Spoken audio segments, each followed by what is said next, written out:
Bismillahirrahmanirrahim. Assalamualaikum warahmatullahi wabarakatuh. Anak-anak, kembali lagi kita akan belajar kimia. Pada kesempatan kali ini kita akan membahas mengenai titrasi asam basa. Sebelum kita mulai pembelajaran, alangkah lebih baiknya untuk kita berdoa terlebih dahulu. Berdoa dimulai. Baik, berdoa selesai. Ya. Seperti biasa, silakan kalian siapkan alat tulisnya agar langsung bisa mencatat hal-hal penting yang akan Ibu sampaikan ke depannya ya. Jadi kita akan membahas tentang titrasi asam basa. Apa sih itu titrasi asam basa? Kalau pertemuan sebelumnya kita sudah membahas tentang asam, tentang basa, asam kuat, asam lemah, basa kuat, basa lemah gitu kan. Kita juga sudah mempelajari indikator gitu kan. Nah, oke, apa sih itu titrasi? Titrasi itu adalah suatu metode ya. Jadi suatu metode untuk menentukan kadar atau konsentrasi suatu larutan dengan larutan lain yang telah diketahui konsentrasinya. Jadi intinya titrasi itu adalah suatu metode atau suatu cara untuk kita bisa menentukan kadar atau konsentrasi dari suatu larutan yang mau kita tahu nih konsentrasinya, yang belum diketahui konsentrasinya mau kita tahu gitu ya. Jadi menggunakan titrasi gitu. Nah, apa sih tujuan titrasi itu sendiri? Ya sama seperti tadi, tujuan titrasi itu adalah untuk menentukan konsentrasi ya, konsentrasi suatu larutan asam maupun basa gitu ya. Oke. Di dalam titrasi ini kita perlu juga mengetahui istilah-istilah penting di dalam titrasi ini. Ada yang disebut itu sebagai titik ekivalen. Apa sih itu titik ekivalen? Nah, titik ekivalen itu adalah keadaan pada saat asam dan basa itu tepat bereaksi secara stoikiometri gitu ya. Jadi titik ekivalen ini terjadi ketika nanti kan titrasi asam basa berarti melibatkan nanti ada asam ada basa, tergantung misalnya mau mengetahui konsentrasi suatu asam maka nanti konsentrasi yang diketahuinya itu bisa menggunakan NaOH seperti itu ya atau basa. Nah, jadi selalu melibatkan asam dan basa kalau titrasi asam basa ini. Nah, titik ekivalen itu terjadi ketika asam maupun basanya itu sama-sama tepat bereaksi gitu, sama gitu ya. Bukan jumlahnya yang sama, tapi dia sama tepat bereaksi gitu ya. Oke, nanti deh kita beri contoh ya. Kemudian juga ada istilah yang juga yang perlu kita ketahui, itu adalah titik akhir titrasi. Apa sih itu titik akhir titrasi? Titik akhir titrasi itu adalah keadaan saat titrasi dihentikan atau pH pada saat indikator berubah warna. Nah, titik akhir titrasi ini tercapai setelah titik ekivalen telah terlewati. Biasanya terjadi setelah terdapat sedikit titran yang tidak lagi bereaksi atau berlebih. Oke, jadi ada yang disebut juga sebagai titik akhir titrasi ya. Jadi ketika kita melakukan suatu titrasi, kemudian kita berikan indikator itu kan akan mengalami perubahan warna ketika dia bereaksi gitu ya, sudah melewati titik ekivalennya tersebut gitu. Nah, itu artinya itu kita harus stop titrasinya. Nah, itu yang disebut titik akhir titrasi. Jadi harus diakhiri titrasinya ketika ada perubahan warna dari indikator itu. Jadi kalau dalam praktikum kita bisa tahu titik akhir titrasi itu ketika mengalami suatu perubahan warnanya gitu ya, yang disebabkan yang ditandai yang sebelumnya kita beri indikator. Jadi seperti ini. Jadi kurang lebih dalam melakukan titrasi itu alatnya ada buret ya, ini disebut buret. Terus ada yang seperti ini, wadahnya tuh disebut Erlenmeyer ya kan. Ini batang statif. Nah, jadi pertama-tama kalian harus tahu dulu nih ada yang disebut sebagai titran ya. Titran itu apa? Titran itu adalah larutan yang sudah diketahui konsentrasinya gitu. Nah, kalau titrat sendiri itu adalah larutan yang belum diketahui konsentrasinya atau yang mau ditentukan kadarnya. Tadi kan tujuan dari titrasi itu adalah menentukan konsentrasi ya, menentukan konsentrasi. Nah, dengan menggunakan dengan menggunakan suatu larutan yang telah diketahui konsentrasinya. Jadi jika kalian ingin menghitung konsentrasi suatu larutan, nah ini berapa itu dengan melakukan titrasi. Nah itu larutannya yang mau diketahui itu ini diletakkan di wadah Erlenmeyer ini atau dia sebagai titratnya. Nah sedangkan kita titrasi dengan larutan yang sudah diketahui konsentrasinya. Nah itu kita masukkan ke dalam buret gitu ya. Jadi caranya itu masukkan dulu nih, ini kan ada seperti keran ya. Jadi kalian masukkan dulu larutan standarnya, bisa disebut sebagai larutan standar yang sudah diketahui konsentrasinya, dimasukkan ke dalam buret. Kemudian kalian punya sampel yang mau diuji konsentrasinya, mau diketahui, mau dicari. Nah itu masukkan ke dalam titrat ini. Kemudian setelah itu ditetesi suatu indikator. Nah, indikator itu nanti kita pilih berdasarkan titik ekivalen dari zat-zat yang akan diuji ini gitu ya. Nah, itu disesuaikan. Jadi, pemilihan indikator itu disesuaikan dengan itu. Oke, kemudian tadi ya diteteskan kurang lebih 3 tetes lah, biasanya 3 tetes indikator gitu ya ke dalam sini gitu. Jadi kurang lebih praktikumnya seperti itu. Nah, lalu kemudian diteteskan sedikit demi sedikit ya sampai adanya perubahan warna. Misalnya awalnya titrat ini tidak berwarna bening seperti itu ya. Kemudian misalnya indikatornya yang digunakan penoktalin. Nah, penoktalin itu kan juga sama warnanya itu bening, tidak berwarna ya. Otomatis si larutan ini itu bening, tidak berwarna. Nah, kemudian ini juga tidak berwarna. Misalnya NaOH-nya ini tidak berwarna. Kemudian terus diteteskan misalnya sampai akhirnya ada mengalami suatu perubahan warna. Nah, kurang lebih seperti ini. Nah, seperti ini nih. Jadi awalnya bening seperti ini, kemudian diteteskan oleh indikator juga bening, larutan standarnya juga bening. Nah, kemudian kan ini kita teteskan sedikit demi sedikit sampai adanya perubahan warna seperti pink seperti ini. Nah, itu artinya kita harus di stop kita melakukan titrasinya itu. Karena ini sudah mencapai titik ekivalen, sudah melewati titik ekivalen seperti itu ya.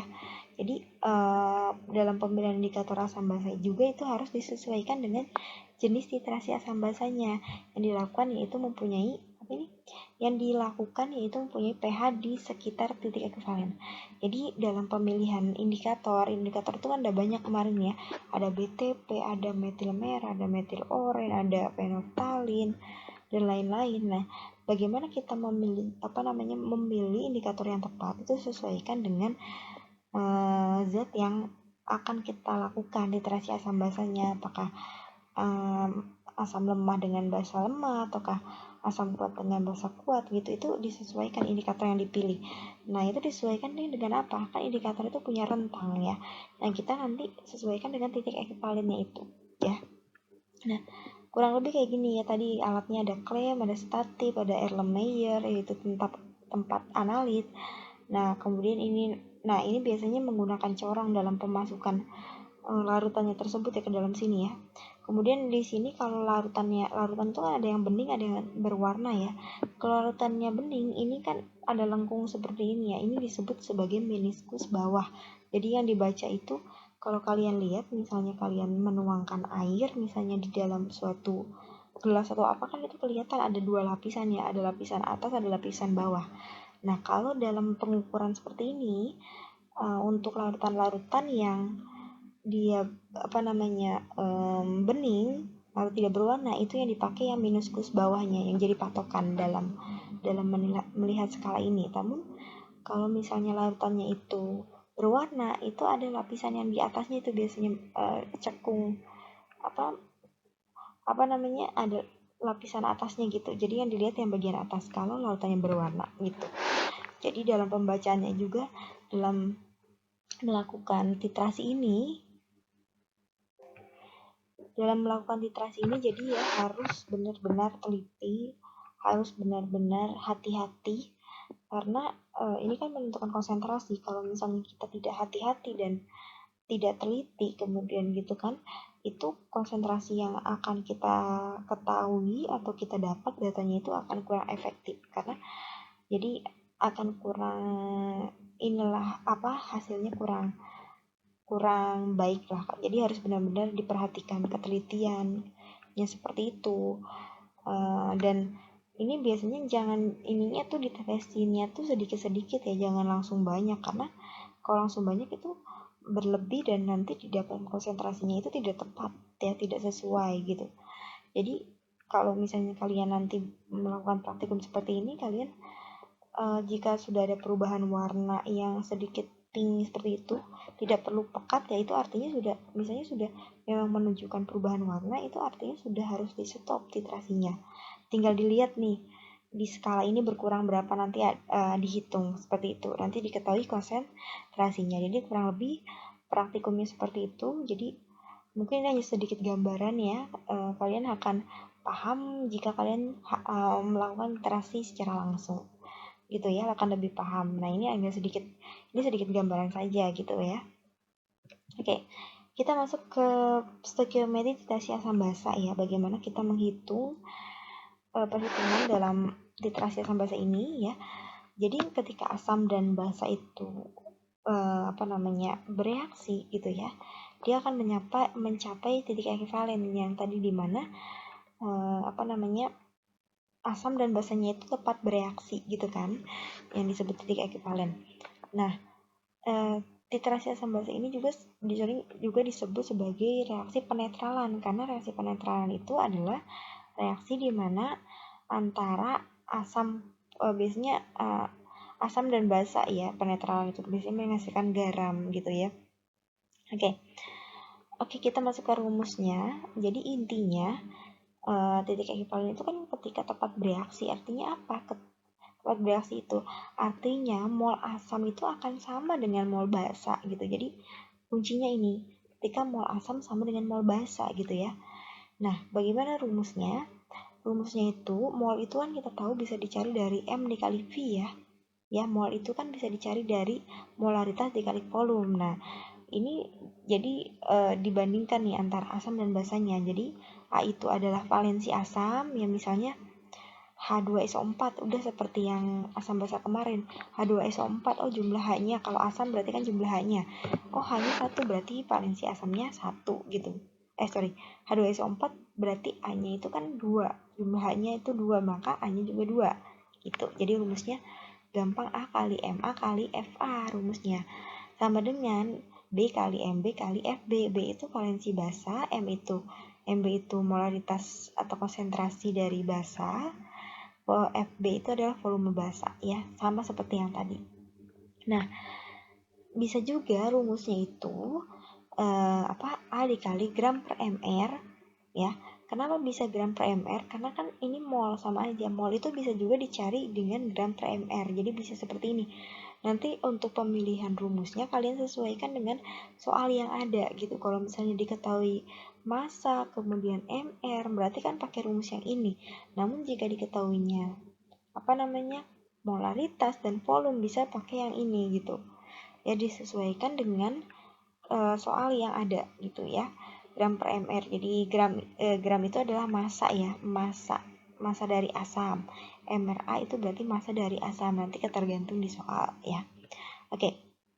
Kemudian yang perlu kita ketahui juga, biasanya setelah melakukan titrasi asam basa itu misalnya diperlukan suatu kurva atau disuruh membuat kurva. Nah, kalian harus bisa membaca kurva dari titrasi asam basa ini ya. Jadi titrasi asam basa itu kan, asam itu kan ada asam kuat atau asam lemah, basa juga ada basa lemah, basa kuat gitu kan. Berarti titrasi ini juga ada beberapa jenis ya. Misalnya di sini yang pertama ada titrasi ya antara asam kuat dengan basa kuat. Berarti yang di titrannya itu, yang di sininya nih, yang di sini titratnya itu ya, itu berarti asam kuat ya, yang dititrasi dengan basa kuat berarti yang ini yang ditanyakan. Kalau ada bahasanya titrasi asam kuat oleh atau dengan basa kuat, berarti yang asam kuatnya ini yang diletakkan di Erlenmeyer yang sebagai titran, titran tadi ya, titran yang di Erlenmeyer gitu, yang mau diketahui konsentrasinya. Kemudian zat peneter atau zat tadi ya, titran, ini titrannya itu ya, berarti titrannya itu kalau yang ini berarti basa kuatnya gitu ya kan. Nah, grafiknya kurang lebih seperti ini karena kan dia yang awalnya kan asam kuat ya dititrasi oleh basa, maka awalnya pH awalnya itu udah pasti pH-nya asam kuat. Nah, masih inget ya range dari pH ya, kalau 7 itu netral, kalau misalnya 7 lebih dari 7 itu adalah basa, kalau mendekati 0 itu asam. Nah, kalau asam itu kan semakin mendekati 0 artinya semakin kuat, maka asam kuat ini biasanya letaknya ada di bawah-bawah sini nih. Nah, kemudian kan dia bayangin asam kuatnya itu yang di Erlenmeyer terus ditetesi, artinya kan pH-nya akan bertambah ya, karena kan dititrasi oleh basa kuat, maka akan pH-nya akan terus naik nih, terus ditetesi, ini kan milinya nih, mililiternya. Nah, itu kan kalau ditetesi kan semakin bertambah kan volumenya, makin bertambah pH-nya juga akan semakin naik ya gitu kan, sampai akhirnya antara asam dan basanya itu cepat bereaksi atau sering disebut titik ekuivalen. Nah, biasanya untuk asam kuat dan basa kuat itu biasanya titik ekuivalennya itu dia 7 ya, netral gitu. Itu biasanya ya. Jadi kurang lebih grafiknya dari bawah baru ke atas. Nah, beda halnya kalau basa kuatnya yang dititrasi oleh asam kuat. Jadi basa kuatnya itu yang sebagai titran. Nah, asam titrat ya, asam kuatnya itu sebagai titran. Nah, atau yang basa kuatnya itu yang ada pada Erlenmeyer dan asam kuatnya itu ada pada buret ya, pada buret. Maka kalau itu berarti kan awalnya basa, maka mulainya dari atas karena basa kuat itu pH-nya semakin mendekati 14, maka dari atas kan. Kemudian terus ditetesi asam kuat, maka pH-nya akan terus turun nih. Jadi kebalikannya dengan yang tadi ya. Kalau asam kuat dititrasi oleh basa kuat, maka mulainya dari bawah kan, baru ke atas. Tapi kalau kebalikannya titrasi basa kuat dengan asam kuat, maka mulainya dari atas gitu, terus turun seperti itu. Nah, sama halnya dengan yang sebelumnya, kalau misalnya reaksi terjadi antara asam kuat dengan basa kuat, biasanya titik ekuivalennya itu 7 netral ya. Kalau kuat sama kuat itu biasanya netral gitu. Nah, untuk titrasi ini ada beberapa indikator pH yang cocok ya. Untuk titrasi asam kuat dengan basa kuat ada beberapa nih indikator yang cocok, ada metil merah, ada bromtimol biru, dan ada fenolftalin. Nah, sama dengan yang tadi, untuk titrasi basa kuat dan asam kuat juga ini indikator pH yang cocok yaitu ada metil merah, ada bromtimol biru, dan fenolftalin. Oke, kita lanjut ya, itu ada baru 2. Nah, ada juga nih titrasi antara asam lemah dengan basa kuat. Jadi asam lemah yang oleh basa kuat. Nah, asam lemah berarti kan lebih atas lah ya.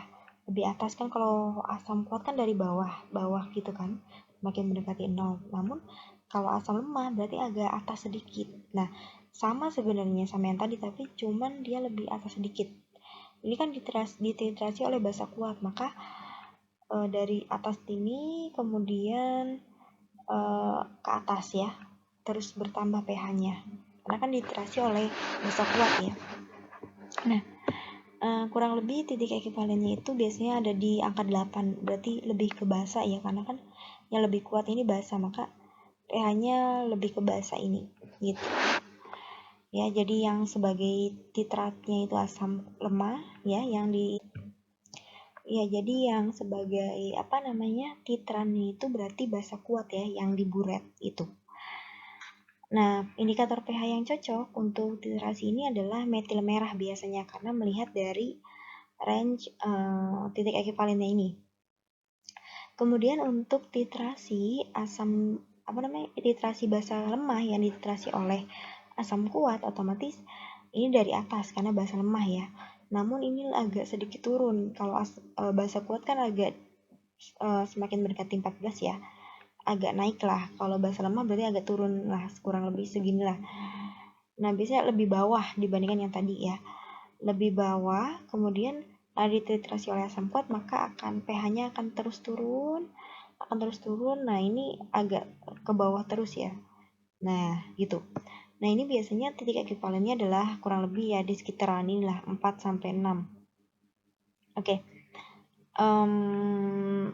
Kemudian berarti kan tadi kita ketahui bahwa titratnya itu adalah basa lemahnya ya, yang di Erlenmeyernya yang mau kita tahu konsentrasinya. Kemudian titrannya itu atau diburet itu adalah asam kuat gitu. Itu beberapa kurva ya, jadi gampang aja sebenarnya, bacanya gampang ya, lihat aja titrasi apa oleh apa gitu ya.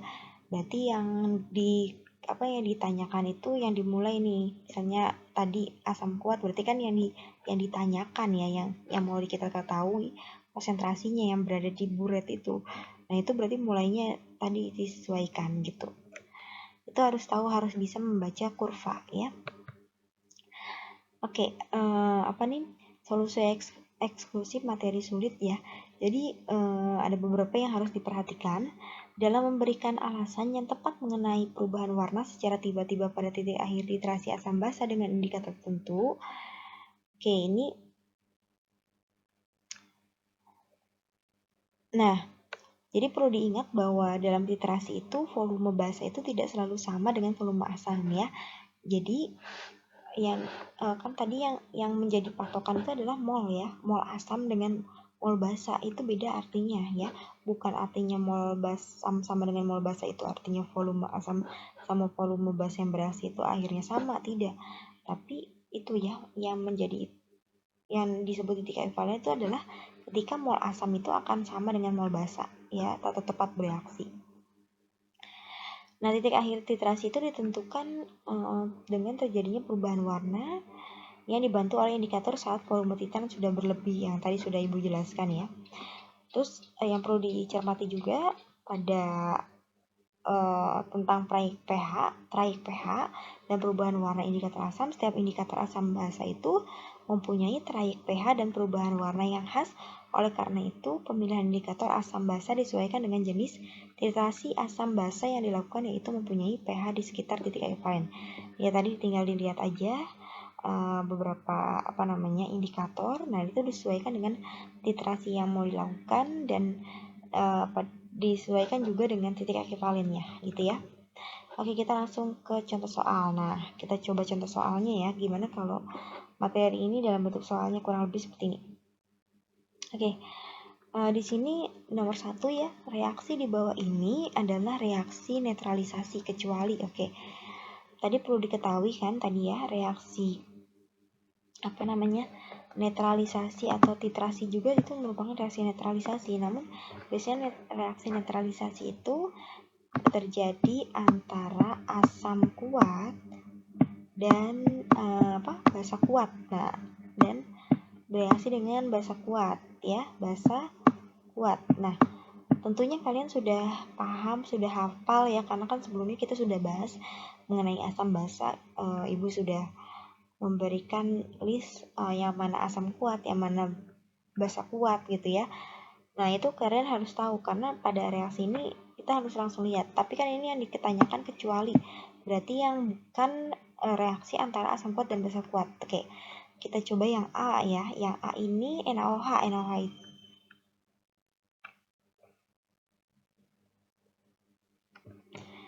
NaOH itu adalah basa kuat ya, basa kuat. Nah, H2SO4 itu asam kuat ya. maka ini merupakan reaksi netralisasi. Namun yang di sini kan yang ditanyakan kecuali, berarti bukan yang A ya. Kemudian lanjut yang HI. HI itu adalah asam kuat ya. Nah, terus CaOH 2 kali itu adalah basa kuat ya, basa kuat. Maka antara reaksi ini terjadi antara asam kuat dan basa kuat, maka ini reaksi netralisasi. Berarti bukan yang ini. Kemudian HNO3 ini juga asam kuat.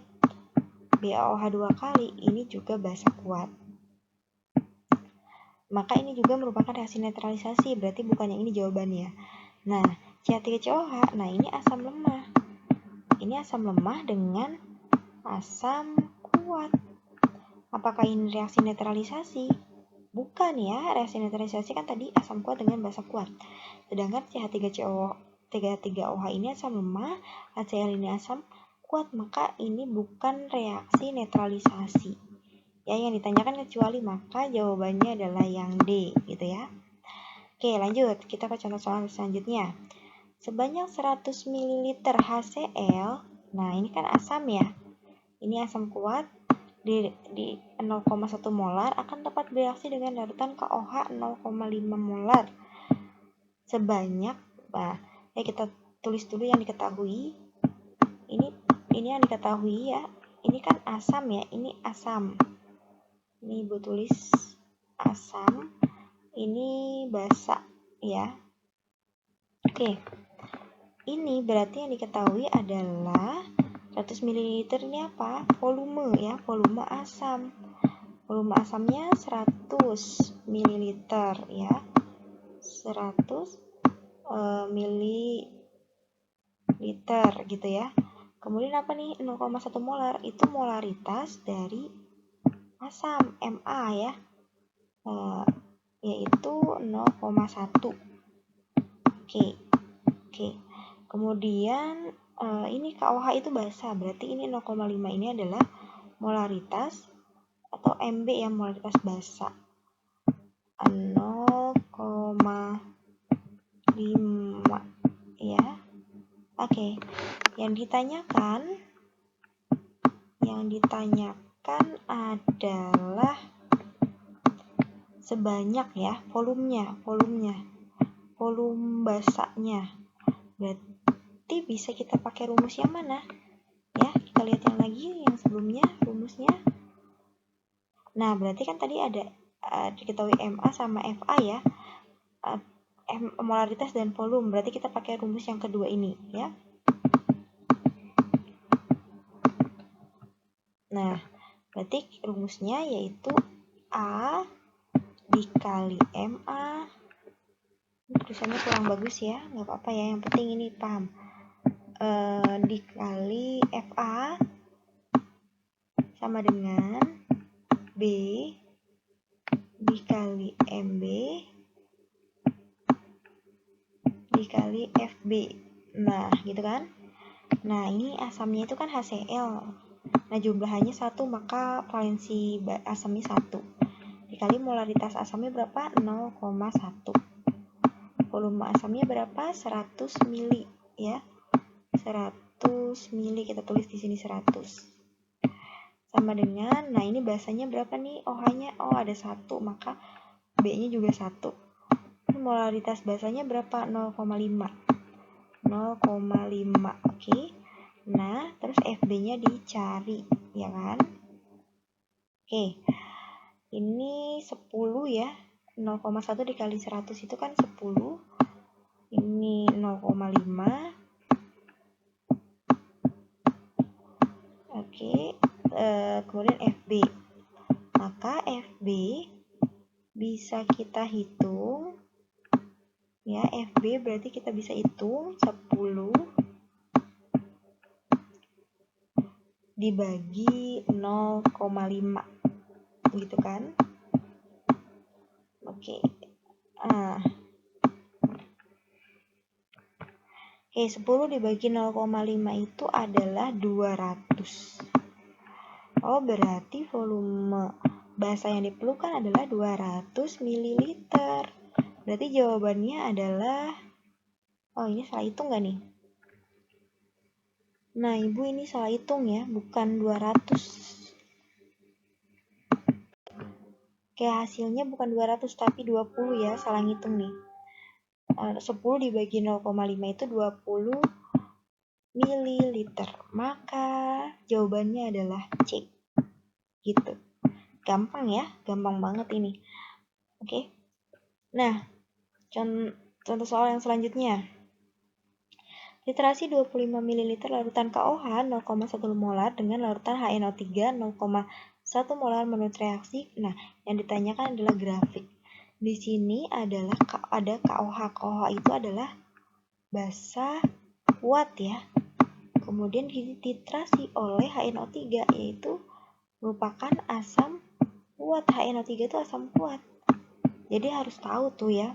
Berarti yang sebagai yang di sininya nih siapa nih? Ya, ini misalnya Erlenmeyernya nih. Berarti yang di sininya adalah apa namanya? Sebentar.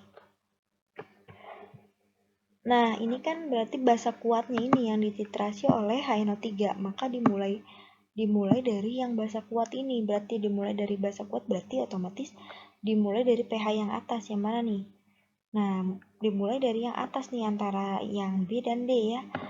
Oke. Namun ini biasanya kurva titrasi tidak seperti ini kalau yang benar ya. Dia akan tidak bergelombang seperti ini. Maksudnya tidak seperti ini. Tidak yang seperti yang D ini ya.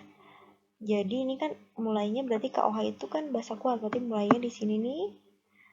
Kemudian diterasi dengan asam kuat, berarti berakhir di bawah. Oke. Nah, berarti jawabannya adalah B. Gampang ya. Jadi tinggal kalian harus tahu tuh KOH zatnya itu asam atau basa, asamnya kuat atau basanya kuat atau lemah gitu kan, harus tahu. Jadi bisa langsung memilih menentukan grafik yang sesuai gitu ya. Oke, mungkin cukup sekian tentang titrasi asam basa ini. Nanti sebenarnya banyak sekali tipe soalnya. Nah, kalian kalau terus berlatih, latihan soal. Walaupun berbeda, banyak sekali tipe soalnya. Nah, itu memang harus sering latihan soal ya. Gitu. Oke, mungkin cukup sekian yang bisa Ibu sampaikan tentang materi pada pertemuan kali ini. Kalian jika masih kurang dan dirasa masih kurang, kalian belum mengerti dan ingin bertanya, silakan tanyakan di kolom komentar atau kalian bisa bertanya di Google Classroom dan juga bisa bertanya di WA Ibu ya. Ibu cukupkan pertemuan kali ini. Wabillahi taufiq wal hidayah. Wassalamualaikum warahmatullahi wabarakatuh.